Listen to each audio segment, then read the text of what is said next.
What is going on, guys? Ryan Nelson here, and today I'm talking about wireless lavalier microphones. Now, I usually shoot just with shotgun mics, and I've done that for a couple of years now. I really haven't had the need to do wireless lav mics yet, but I ran into a job just last week where I had to get some wireless lav mics because my shotgun mics weren't gonna work. I don't know a whole lot about them. I've used them in the past working with others, but very, very limited experience. So that led me to renting a couple different versions to see which one I like. Figured I'd share that with you, share my experiences with you, and hopefully it'll help you out too.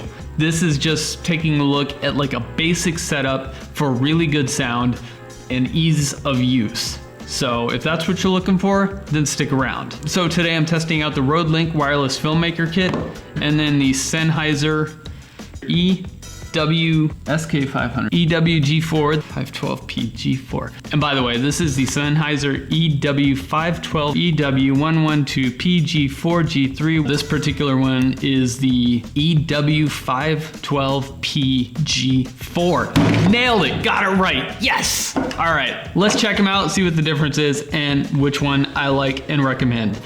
And maybe even will buy soon, so let's go.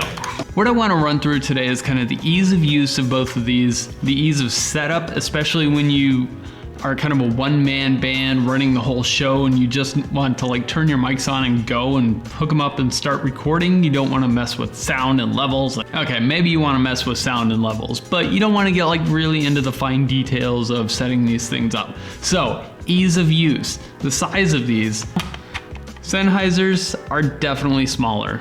With the antenna, they're quite a bit longer, but it's small, it wraps around things. Side by side, again, smaller. Now both the transmitters and receivers on both of these are roughly the same size. The receivers have hot shoe or cold shoe mounts, whichever you prefer to call them.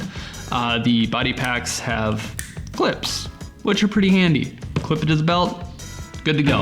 Hidden, putting away, put away, putting away. It's not Putin away. We're not talking about Putin here. Ну вот так, ребята. I don't know what that was about. Okay, now as for the microphones themselves, this is the microphone for the Sennheiser. Got a, woo! That even fit in the frame here? It's quite the long cable. But it feels like a really solid cable. It's got a nice feel to it. Hopefully it's durable because I just dropped it. My bad, sorry. And then this is the rat's nest of a cable that came with the Rode. I'm gonna have to say that this cable does not feel all that sturdy. It feels like I could accidentally crimp it and break the whole thing. Speaking of which, quit dropping that there. Speaking of which, the Rode actually comes with like a 10-year warranty, as the Sennheiser comes with a 2-year warranty. So are they gonna cover this? I hope so, because this doesn't seem like it's gonna last that long. That being said, it looks like both of these come with both an 1/8 inch and an XLR adapter, so you can plug it into your DR40 or your H4n or camera if you're lucky enough to have XLR inputs on your camera, or your 1/8 inch adapter, which I know a lot of us now are shooting on mirrorless or DSLRs. So it works on those. And just so you know, all of these take AA batteries, so easy to come by. So for most of my tests, I have everything being received into the DR40. This is a little contraption that I came up with. Holds everything. It works out all right. So everything's being recorded onto the DR40, separating out the channels, and then just added to the video and post. So my first experience with these microphones, I was setting up for the job. I was just a little bit behind, so I pulled out the Sennheisers.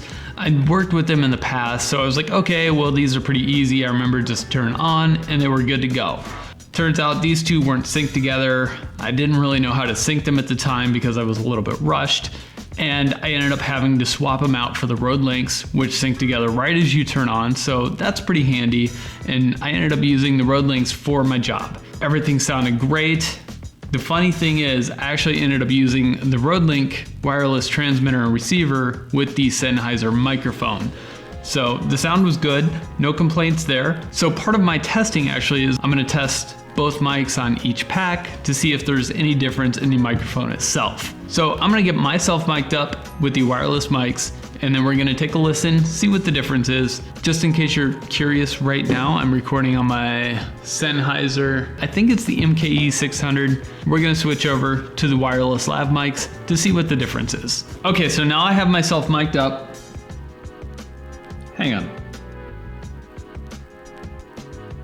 Okay, so now I have myself mic'd up with both the Sennheiser and the Rode mics on the lavaliers.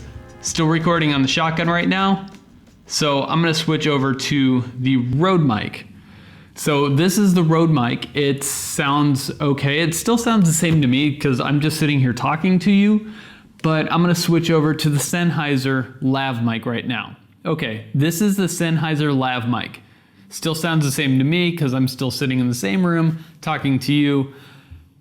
Well, let me go put this on the computer and see what the difference is. Okay, hang on. I'm gonna be right back.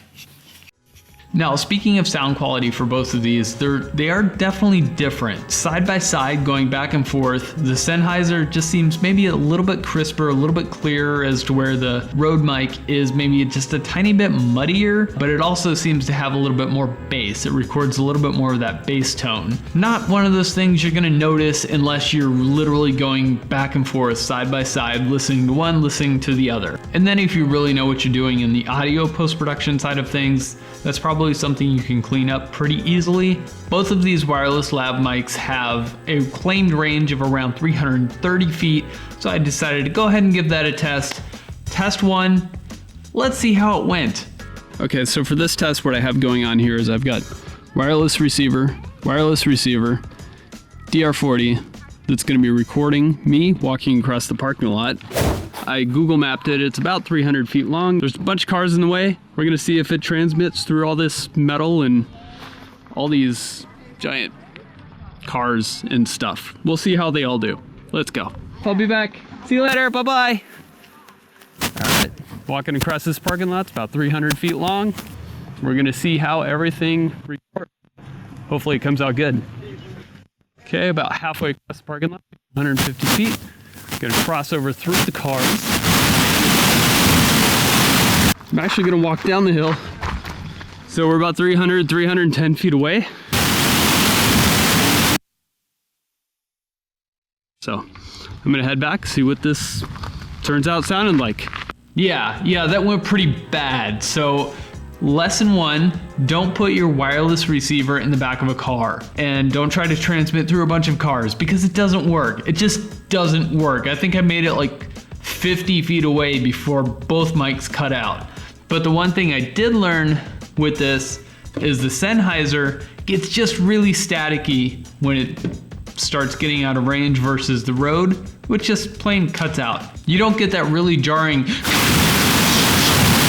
you're doing post. So that's pretty nice that it actually just cuts flat. So since that test went so horribly, I decided to do another test, which actually worked out pretty well because the lavalier mics are supposed to be really good at just picking up very, very directional and not all of the ambient sound around. So this test, well, you'll see. Let's take a look. So since that last test went so horribly, I've decided to set this up again, hopefully with not interference, like not in the way.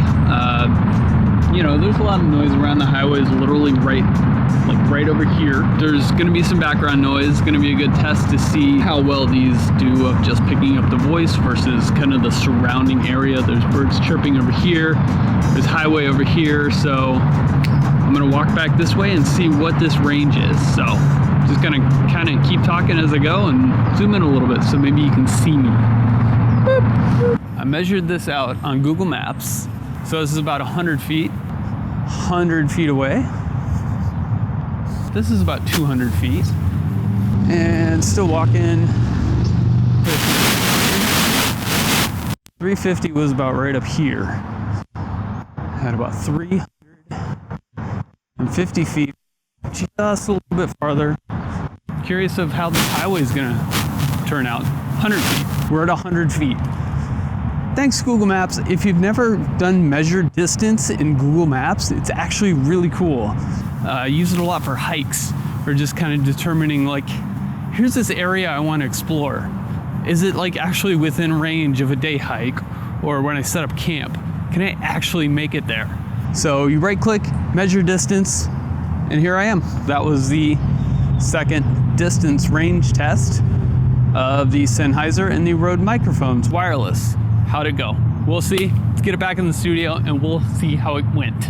Okay, to sum that one up, the Sennheisers, it started getting a little staticky around 100 feet, and then past about 200 feet, it was pretty much unusable. It was just way too staticky, as to where the Rode mics at 100 feet, at 200 feet were still coming in pretty clear. 300 feet started cutting out just a little bit, but actually it was still pretty clear, up until about 350 feet where it just cut totally silent, and then picked back up on the way back. And then the range with these actually seems quite a lot better with the Rode mics than the Sennheisers. Like I said, I'm not a super audio nerd where I know like all the settings, so there may be different ways to make the Sennheisers work better. Not 100% on that, but like I said, I just want something I can pick up, turn on, hook up, and they work. That's what I'm looking for here, and that's what I'm testing for. So with the range test, definitely recommend the RøDelinks if you're going to be working at a little bit farther distances. And dealing with the road noise, the background noise in this, you can hear it clear as a bell with the shotgun mic. I mean, it's almost just overwhelmingly just this huge hum in the background. And then when we switch over to the lav mics, it actually cuts out a lot of that background noise, which is really nice, especially if you're recording sound in a city. If you're vlogging, this might actually be a really good setup versus having the shotgun mic on top. And then there was one spot where you could hear a motorcycle out on the freeway. With the shotgun, it was insanely loud.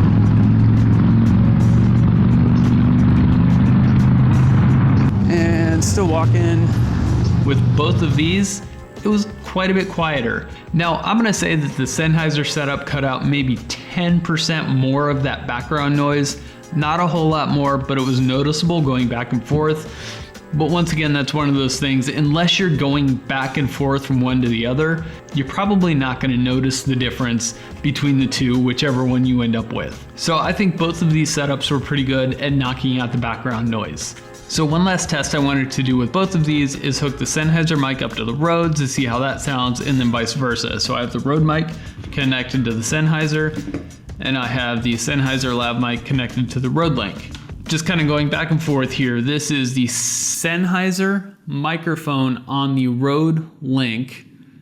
Just kind of seeing how this sounds versus the RøDeLink lavalier mic connected to the Sennheisers. We want to see how this one sounds, and is there any difference between swapping brands on microphones and transmitters and receivers? Can you get the same quality off of the Sennheiser microphone hooked to the cheaper receiver and transmitter as you can with the more expensive body packs and more expensive microphone? So obviously I can't hear the difference right now, so let me know below which ones you guys like the best. Anyway, like I said, on my first job, I ended up using the RøDeLink body pack and receiver on my Talent, which was doing some semi-active moves, a couple of yoga moves, a couple of stretches, and the feedback was that this was maybe a tiny bit in the way, but overall not noticeable. So the size on this probably isn't going to be a huge deal unless you really like have to conceal something in a tight, small area. Then the Sennheiser is going to be obviously the way to go. Ease of use on the Sennheisers, they're pretty easy to sync together once you know how to do it. The Rodes, you just turn them on, they automatically sync. But on these, I think you have to go into the transmitter, go under the menu, hit sync, open both doors up, point them at each other, and then they sync. Pretty easy, but I did have to look up how to do it. And with the Sennheisers, you have a little bit more noise control, which is nice, but again, it's more in depth. So if you're looking to be more into sound or have a sound guy on set, these are probably going to be more adaptable to different scenes, as to where the RøDelinks are just easy, turn them on, hook them up, and go.